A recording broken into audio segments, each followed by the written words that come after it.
On nous appelle la société de minuit.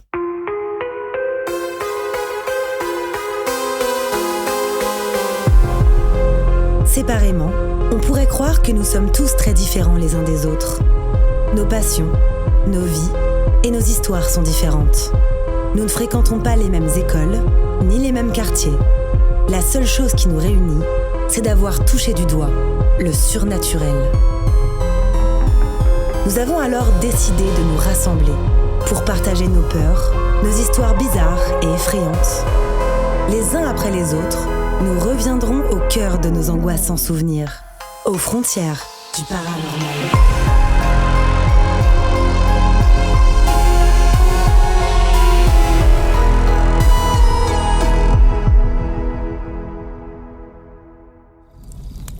Si vous écoutez cet enregistrement, c'est bien parce que, vous aussi, vous partagez cette fascination pour l'étrange. Vous êtes les bienvenus, mais attention, préparez-vous à sortir de votre zone de confort, car les histoires que vous allez entendre se sont bel et bien produites. Alors que son père a quitté la Belgique pour aller se marier en Afrique avec une femme qu'il a rencontrée sur Internet, Laura a du mal à le reconnaître et trouve qu'il a beaucoup changé. Un jour, elle apprend la terrible nouvelle par téléphone. Son père aurait mis fin à ses jours. Une enquête est alors ouverte et c'est dans la plus grande des douleurs que Laura va commencer à vivre d'étranges phénomènes. Cette histoire s'intitule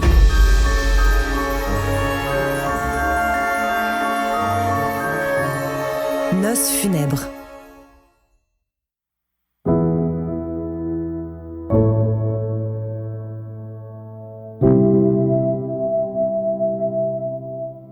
Moi, c'est Laura.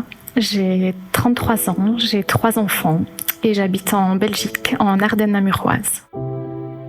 J'ai appris le décès de mon papa il y a plus ou moins 5 ans, le 26 février 2018. Il avait 54 ans. Mes parents étaient divorcés depuis ma naissance. Et mon papa, donc, cherchait l'amour et il pensait l'avoir trouvé sur Internet. Mon papa est parti en Afrique, en Ouganda, et il s'était marié avec cette dame. Il l'avait déjà rencontrée à plusieurs reprises avant, et il y retournait la voir régulièrement. Voilà. Ils se sont mariés 3 mois avant son décès, en Ouganda. Ça faisait plus ou moins 6 mois qu'ils se parlaient. Donc ça a été très vite entre la rencontre avec cette dame, le mariage et sa mort. Papa s'est marié sans nous là-bas. On n'a pas été invités. Nous, on n'a jamais vu cette femme.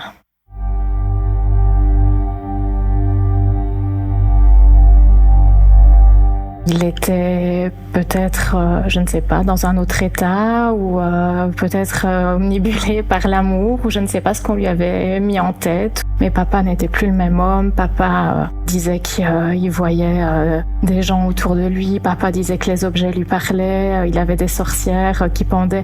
Enfin, je ne sais pas si tu vois le genre de déco de petites sorcières au mur. Et papa avait ça dans sa maison et il m'appelait en me disant « mes sorcières me parlent ». Donc, il commençait un peu à divaguer. Enfin, on ne reconnaissait plus trop papa. Enfin, il n'était plus dans son état normal et ça nous faisait peur. Et on voyait qu'il n'y avait plus rien à faire pour le faire revenir à la raison.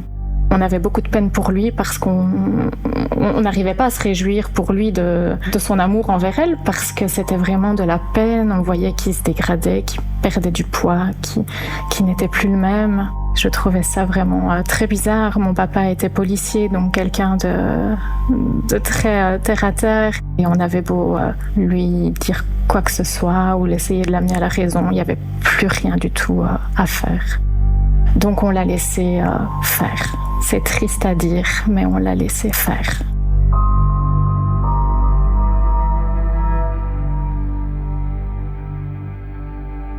Habituellement, il m'appelait toujours pour me donner des nouvelles, pour me faire un point sur la météo, me dire comment ça allait. Et cette fois-là, bizarrement, j'ai pas reçu d'appel. Donc ce 26 février à 6h du matin, je reçois plus ou moins 30 appels en absence de ma grand-mère. Donc moi, paniquée, directement, je me réveille et je pense que quelque chose est arrivé à ma grand-mère. Donc je sonne à ma grand-mère directement et là, elle me dit « Ton père est mort ». Et là, je m'effondre. Donc mamie, elle sait même plus parler non plus. Mais je dis quoi ? Oui, on l'a retrouvé en Ouganda. Il s'est pendu. Il est mort. Et là, je m'effondre, quoi. Mon compagnon était dans la salle de bain, il prenait sa douche et j'arrive même plus à respirer, quoi. Je suis en crise d'angoisse. J'entre dans la salle de bain, je tombe par terre et mon compagnon essaye de me ramasser. Et il pense que c'est mes enfants, qu'il arrivait quelque chose à mes enfants. Et il me dit qu'est-ce qu'il y a ? Et là, j'ai dit mon père est mort. Il s'est pendu. On l'a retrouvé en Afrique. C'est fini. Voilà, j'arrive pas à y croire. C'est fini, quoi. Et là, tout s'enchaîne. L'enquête, la police. Donc le monde s'écroule et on réalise pas. Sur le moment, on réalise pas ce qui se passe parce que ça se passe à 10 000 kilomètres et on n'a pas toutes les informations et ça va tellement vite parce que ça se passe donc à 6h du matin. À 9h du matin, j'ai déjà la police ici en Belgique qui me contacte pour aller perquisitionner la maison parce que mon père était policier, donc il fallait aller rechercher tout ce qui était les armes, voir ce qui avait pas des indices ici qui auraient pu amener à prouver ce qui s'était passé parce que en Ouganda, le meurtre paraissait déjà suspect, donc il fallait enquêter en Belgique s'il n'y avait pas des indices. Et tout s'accélère en fait. Pour moi, c'était pas possible. Je ne vois pas le corps, donc on n'y croit pas. On a l'assistance aux victimes, donc pour ça, franchement, rien à dire. On est vraiment super bien encadré, mais on n'y croit pas. Ma grand-mère l'a appris par l'Africaine qui a téléphoné à ma grand-mère pour lui annoncer, de but en blanc comme ça, Eric s'est pendu, Eric est mort. Voilà, donc même pas à moi, elle a téléphoné à ma grand-mère en lui disant Eric est mort. Pour nous, c'est resté vraiment un point d'interrogation. Et puis, il y a eu une enquête pour décès suspect qui a quand même duré plus de 5 ans. Ils se sont interrogés sur une possible intervention d'un tiers sur cette pendaison. Donc, est-ce que quelqu'un n'aurait pas pendu le corps ? Est-ce que papa s'est vraiment pendu ? Est-ce que ça n'a pas été masqué ? Parce que bon, il y a eu 8 décès d'Européens la même semaine. Donc, papa n'était pas le seul. Ils ont enquêté, voir si tous ces décès n'étaient pas causés par une bande ou par les mêmes personnes. L'enquête commence, je réalise pas, donc je me dis le corps va revenir demain, après-demain, mais non, le corps ne sera là que 6 semaines après et c'est dur parce qu'on se dit c'est pas possible, 6 semaines pour rapatrier un corps, c'est énorme. Et c'est vraiment dur pour faire son deuil.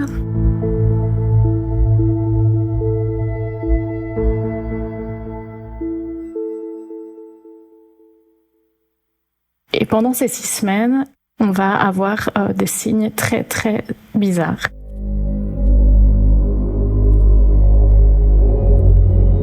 Donc ça a commencé par la hotte de ma cuisine qui va s'allumer tous les jours pendant la nuit. C'est pas que la lampe de la hotte, carrément la ventilation de la hotte. Donc la ventilation de la hotte, il faut quand même l'allumer avec un bouton. Je vais avoir la télé pendant la nuit qui va s'allumer ou alors vers 5h du matin et on va croire que c'est les enfants qui se réveillent en pleine nuit, donc on va vite descendre mais il y aura personne. On éteignait la télé et on remontait dormir. On va avoir la porte de la cave qui va être grande ouverte aussi quand on va se lever le matin, alors que il y avait personne, tout le monde dormait. Et alors, il faut savoir que la porte de la cave, c'était une nouvelle construction, donc la porte de la cave n'avait même pas de problème de fermeture. La porte de la cave se fermait correctement. On peut même pas dire qu'il y avait un courant d'air ou non, elle se fermait bien. Et on la retrouvait grande ouverte comme si quelqu'un était passé. On va avoir plein de signes comme ça, quasi tous les jours. Jusqu'à temps que le corps revienne, donc ça a duré 6 semaines. Jusqu'au jour où le rapatriement du corps va avoir lieu, donc j'étais en train de préparer le souper. Et là, j'ai mon GSM qui sonne, donc les pompes funèbres qui me préviennent que je dois préparer les vêtements. Donc, ils s'apprêtent à aller rechercher le corps à Liège. Donc, l'Institut médico-légal allait pratiquer une autopsie. Donc, le corps arrive. Donc, je pouvais préparer tout doucement les vêtements pour le corps. Et là, je raccroche et j'ai le détecteur incendie de la maison qui se met en route. Et Julien, mon compagnon, me dit là, prends ton GSM et il faut que tu filmes parce qu'on n'a jamais mis de pile dans ce détecteur, quoi. C'est juste pas possible. Donc on a filmé et ce détecteur a sonné et ça a duré bien 2 minutes. Et ça, c'était incroyable. On s'est dit, mais c'est pas possible. Et on a vraiment pris ça pour un signe de papa parce que au moment où j'ai raccroché, il s'est mis en route. Et on a eu une multitude de signes comme ça, jusqu'au jour où j'ai dû aller constater le décès et voir le corps. Vraiment ce jour où j'ai été voir son corps, quoi.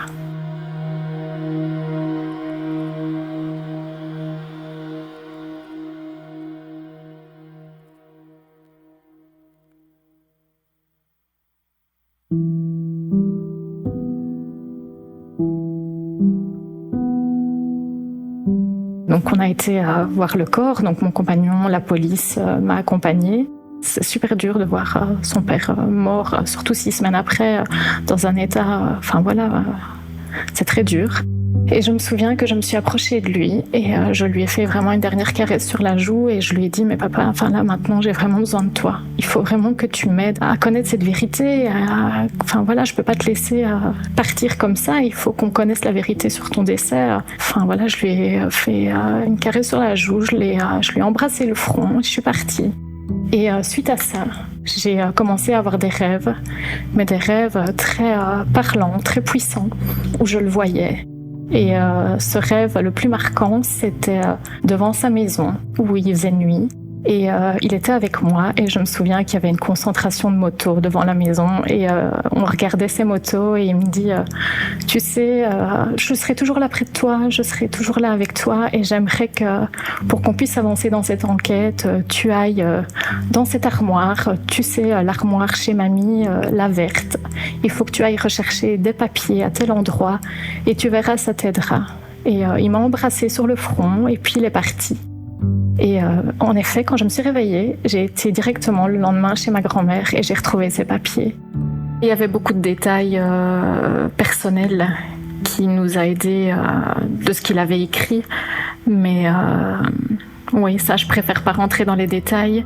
Et c'est des papiers qui nous ont aidés vraiment beaucoup pour cette enquête. Et suite à ça, j'ai de nouveau refait des rêves et j'ai rêvé énormément de mon père, qui à chaque fois me donnait des petits indices comme ça ou qui me parlait.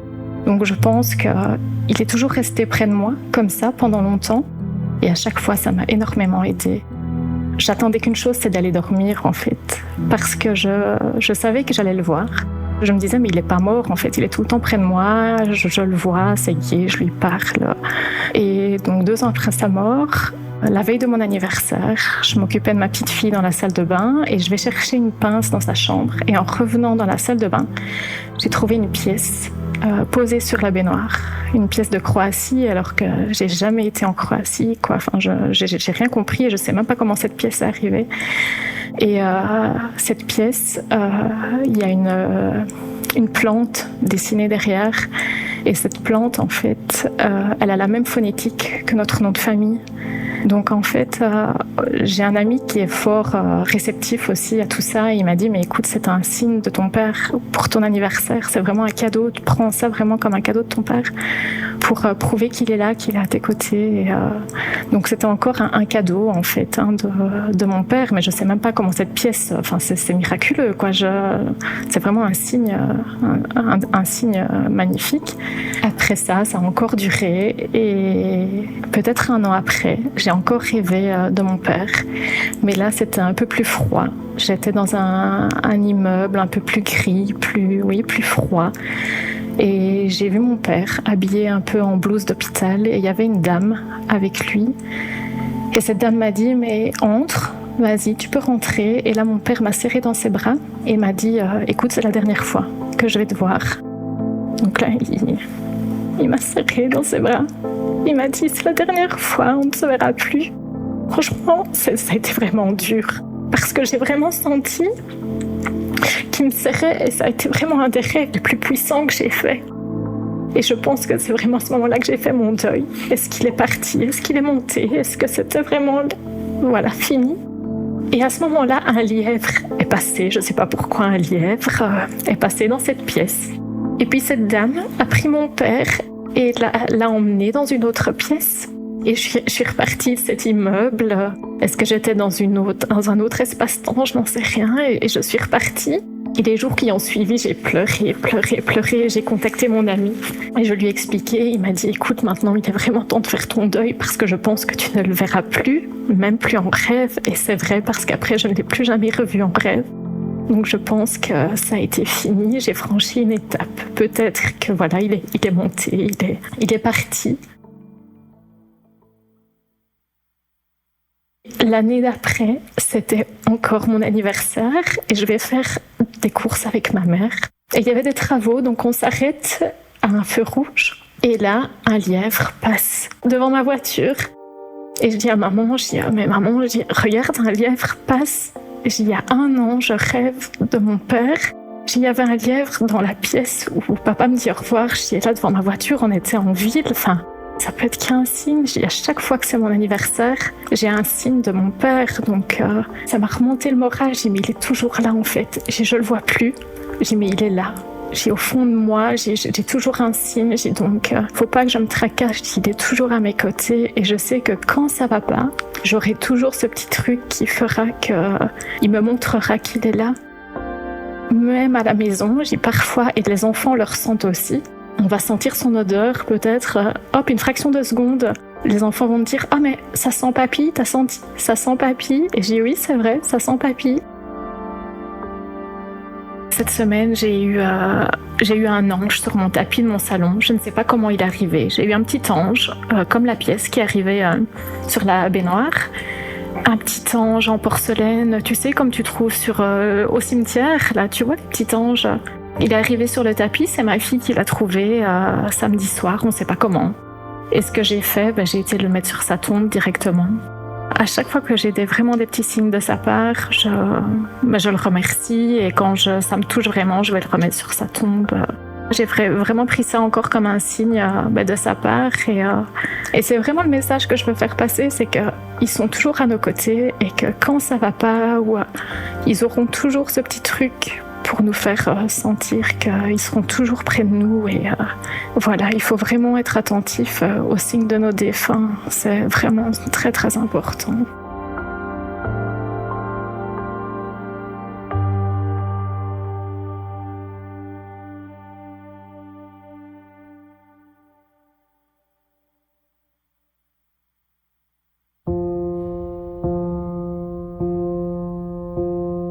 L'enquête n'est pas encore fermée, donc je ne peux pas aller trop loin. La police ne veut pas, les enquêteurs ne veulent pas que j'aille trop loin dans mes propos. Moi, j'avais quand même fait paraître un article de presse 1 an après le décès de papa, comme quoi, pour moi, papa ne s'était pas suicidé. Ça, je n'en démords pas et je campe sur mes positions où je suis sûre que mon père ne s'est pas suicidé et ça, je le clame haut et fort et ça, les enquêteurs le savent bien. Mon père n'était pas quelqu'un de suicidaire. Il n'aurait pas été jusque-là parce que mon père était quand même quelqu'un d'assez droit et je pense que s'il s'était vraiment suicidé, il aurait laissé une lettre. J'aime tout ce qui est spiritualité, je suis fort ouverte, j'aime beaucoup consulter tout ce qui est voyant, magnétiseur. Et quand papa est décédé et que j'ai eu énormément de signes, j'ai été consulter toutes ces personnes. Je voulais des réponses et j'ai été, je pense, consulter des personnes assez sérieuses. Et une personne m'a dit, mais tu sais, ton papa est rongé par la tristesse, est rongé par les remords, est culpabilise, est tellement triste de ce qui s'est passé et s'en veut tellement d'être parti. Donc pour moi, je pense que papa a énormément de regrets d'être parti et de ce qui s'est passé. Maintenant, il n'y a aucun voyant qui m'a dit il s'est fait tuer ou il s'est suicidé. Ça, il n'y en a aucun qui m'a dit. On ne sait pas. Mais pour moi, papa est triste, oui. Et ça, c'est clair. Je ne sais pas si j'aurai réponse un jour. En fait, c'est ça le problème. J'aimerais tellement, hein. Mais quand je lis ou quand j'écoute, je pense que je suis pas la seule dans ce cas-là. En fait, il y a tellement de gens ou de familles dans le même cas que moi, de personnes qui sont parties se marier en Afrique, qui sont jamais revenues. que je me dis que j'aurai peut-être jamais de réponse. Maintenant, avec tous les rêves que j'ai faits, et le dernier que j'ai fait où il avait l'air plus tranquille, plus serein, où il m'a pris dans ses bras, où il est parti, je me dis que s'il est peut-être en paix maintenant, il faut que j'essaye de faire mon deuil, mais tu dois le voir, je suis encore quand même remplie de tristesse. Hein. Franchement, ça me fait mal. Mais je vais devoir vivre avec. J'ai pas le choix. Même si je voulais me battre jusqu'au bout pour papa, à un moment donné, je pense que je vais devoir me faire une raison et que j'aurai pas le choix de vivre comme ça.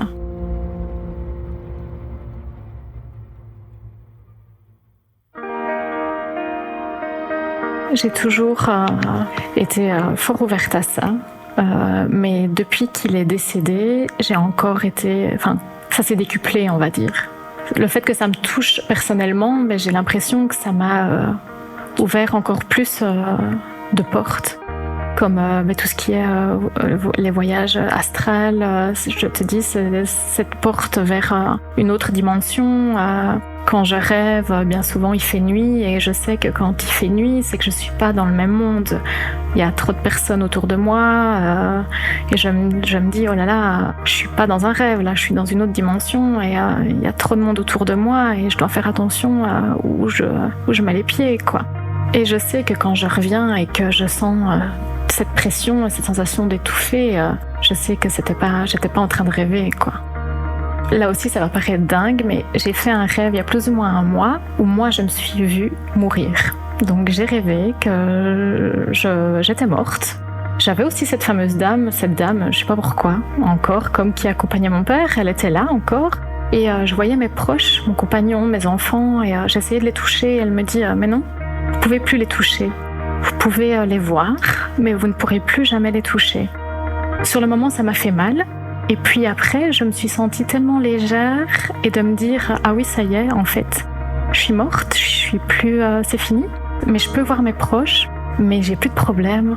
C'est fini les problèmes. » Et je me suis sentie tellement légère que j'étais bien et de me dire « J'ai encore cette vision sur la vie, que je suis bien en fait. » Maintenant, c'est ma vision, c'est mes rêves, voilà, chacun sa vision des choses, hein, mais tu sais que ça m'a rassurée de me dire « Ah mais en fait c'est ça la mort ». Ça m'a rassurée de me dire que c'était ça. Donc si c'est ça, en fait ça me va.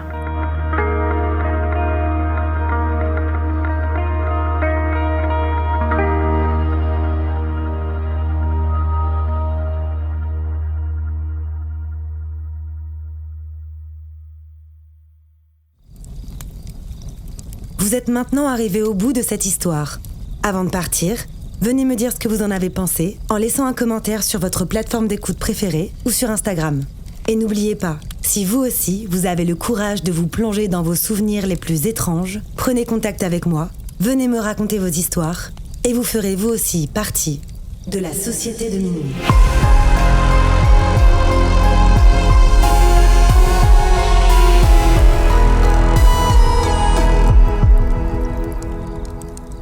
Ce podcast a été imaginé, réalisé et monté par votre hôte, Tatiana Benamou, mixé par Dimitri Benamou, et la musique du générique a été composée par Jérémy Marlon.